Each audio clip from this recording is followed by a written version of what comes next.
Welcome to our Devos. We are talking about navigating this terrain between Christianity and country. Whether you're an American or not listening to this, it's the idea of how do we navigate through dealing with certain governmental things while at the same time we are Christians. We have values that often are way different than what the government is doing.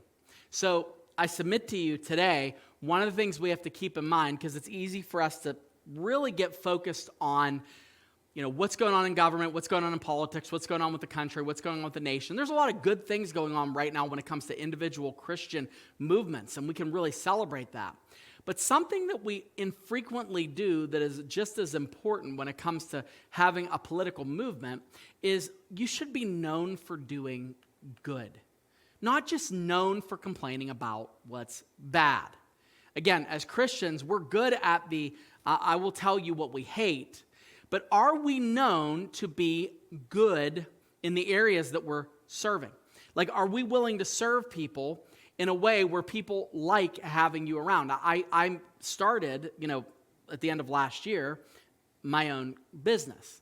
And I work with a lot of different people. A lot of them are not Christians. Some of them are. I've dealt with a lot of Christians. But the truth is, my job there, because I believe that this is what God has put me there to do, is I'm there to serve those people. I am there to be a good influence and a good person to them. And I will tell them about what I do. I will tell them about, Jesus, and I do all that. But my point is, I am there to do good. I want to be known for doing good so that this way, when conversations happen that may be disagreeable, I have a track record of doing good. Most and a lot of people that you see in the Twitter sphere and on Instagram and on Facebook, they want to be known for speaking loudly against that which is bad.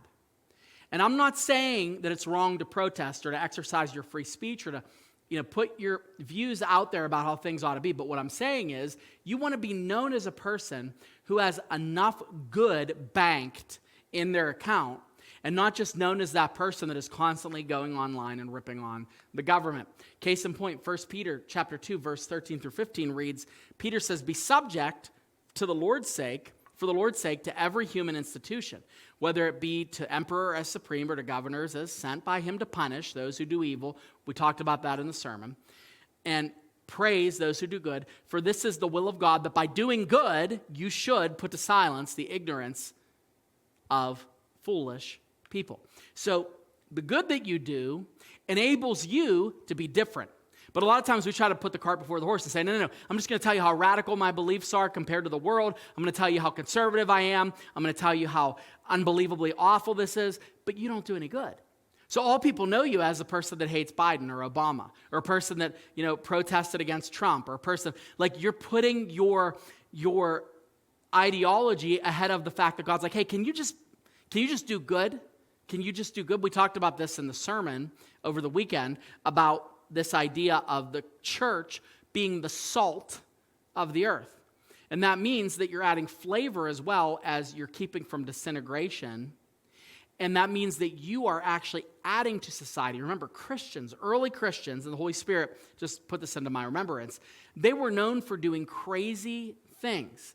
Like, one of the things that they would do, because they took serious the idea of caring for the widow and the orphan, is when at that time people would practice that exposure, which is basically abortion. They would take a child, especially if it was a girl, and if they didn't want this child, they'd put it in the field where it would be exposed to the elements, exposed to the animals, read between the lines.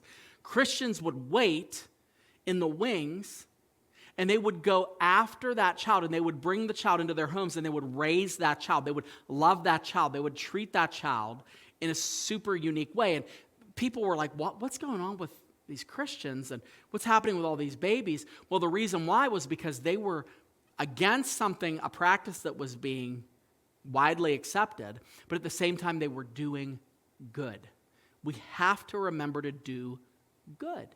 So that people look at us and go, yeah, they're Christians, they have their wild beliefs. Yeah, but they also are a force for good. We're known to be good.